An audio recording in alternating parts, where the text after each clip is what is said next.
Hi there, welcome back to the channel. Hope you're all doing well. If it's your first time here, my name's James. I'm a UK based plant operator. I started this channel just to show what you'd be expected to be doing as a plant operator on a day-to-day basis. In this video, myself and another operator will be transforming this open area into a pond with the use of a Volvo EC220 excavator fitted with a Rototilt R6 and a Liebherr 716 dozer, both fitted with Trimble Earthworks GPS system. Today I want to talk you through how we approach this particular job from start to finish. As we've offloaded our machines and equipment, the first job was to sign on to our permits to dig, risk assessment and method statements. There are no services running into the site, but it's always good practice to walk the area and see if there's any obstructions or something that has been missed. It's always good to check the area perimeter yourself, as it's a way of getting your bearings and visualising the job in your head. As we haven't received the model for our GPS, we start to strip topsoil and investigate what were in the heaps of soil dotted around the area. To reduce moving topsoil more distance than we needed to when replacing it back in the pond, we split the heaps 50-50, one north and one south of the pond. Once we'd received the USB stick with the model and uploaded it into the machines, myself and the dozer operator Eric come up with a plan of attack, as it's always great to be organised with a clear plan before starting, as it really does help productivity of both machines. Eric is an old school operator, one of the best dozer operators I've had the pleasure to work with. I really do take a great deal away from working with experienced operators like Eric, as every day should be seen as a school day no matter how much experience you have, as watching, learning and sharing experience is one of the fastest ways to become a better operator. Once the model has been uploaded, I scan the area to get my bearings and see where my deepest areas of clay are located.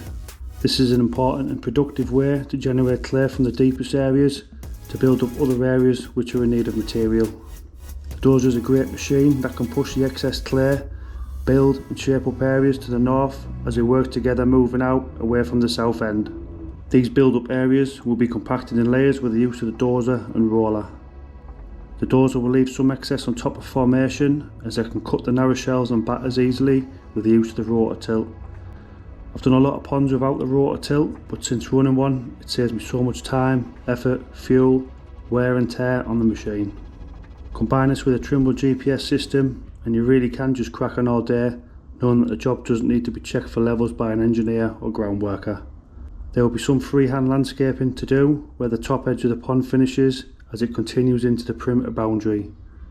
So let's get to work as we continue to cut and shape up this pond to a finish that we can be proud of.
So the plan here, we're going to pull the rest of this up here, pull this bit, park up here, wagon will back down.